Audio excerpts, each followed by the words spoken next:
السلام عليكم البنات، ان شاء الله تكونوا بخير، ان شاء الله تكونوا لاباس. اليوم جبت لكم وصفه براونيز شوكولاته دبي، المزيج ما بين القرمشه تاع الكنافه والطراوه تاع البراونيز.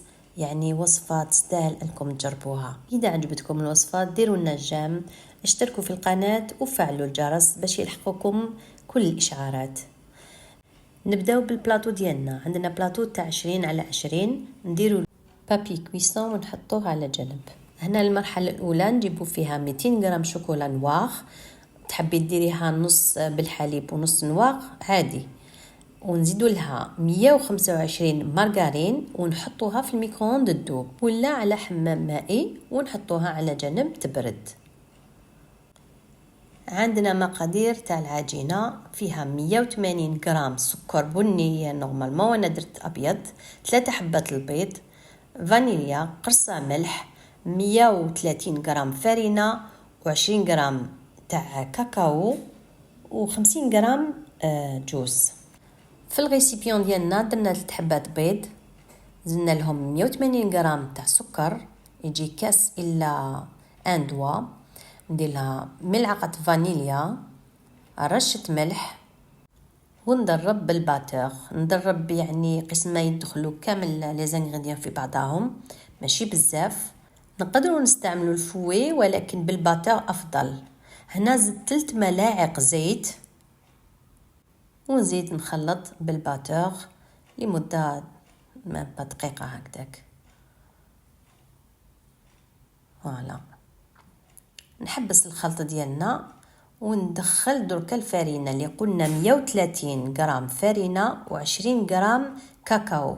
الكاكاو بني هذا لازم يكون مره، ونزيد هذيك 50 غرام تاع الجوز. تقدروا ما تزيدوا هنا حبيبات تاع الشوكولا، ولكن احنا حنديروها شوكولاته دبي صافيك نكتفيو بالجوز.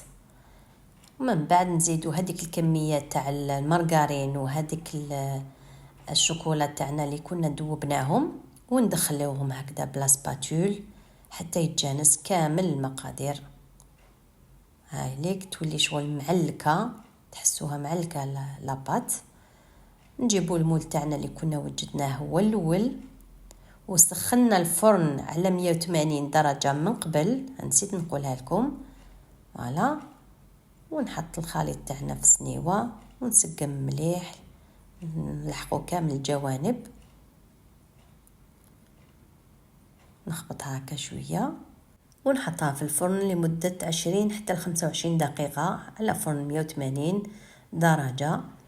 في هذاك الوقت نروحوا نوجدوا الطبقه المقرمشه. هنا عندنا كريمه الفستق البيستاش، نحطوها في صحن نبداو بها، من بعد نديروا فوقها الكنافه. انا الكنافه كنت شريتها واجده، واللي يحب يخدمها في الدار يعني يشري القطايف ويحمصهم في الفرن. نخلط مليح هذيك الكنافه مع الكريمه ونخليوها على جنب. نكونوا خرجنا البراونيز ديالنا، خلوه يدفى. فوالا، من بعد نحط فوقه الطبقه المقرمشه تاع كريمه الفستق مع الكنافه، نستفوها مليح كامل باغتو. فوالا، ونكون وجدت انايا 100 غرام تاع شوكولا اولي، ونزيد معاها 50 غرام تاع كريمه سائله. واللي حبت هنا تستعمل شوكولا للطلاء عادي جدا تستعملها من الفوق. فوالا، هي صح فيها مراحل ولكن يعني تستاهل فريمون التجربه. تجي بنينه بنينه، والاطفال يموتوا على البراونيز وشوكولاته دبي، وراهم في الامتحانات نفرحوا وليداتنا. هنا كانت عندي قعدت لي هذيك الكريمه تاع البيستاش، درتها في اون بوشادوي ودرت بها خطوط هكذا وزينتها كما نديروا للملفي. فوالا، وصفه تستحق التجربه، ان شاء الله تعجبكم. من فضلكم اذا عجبتكم الوصفه ديروا لنا جيم، اشتراك في القناه وفعلوا الجرس باش يجيكم كامل الاشعارات. شكرا لكم والى اللقاء.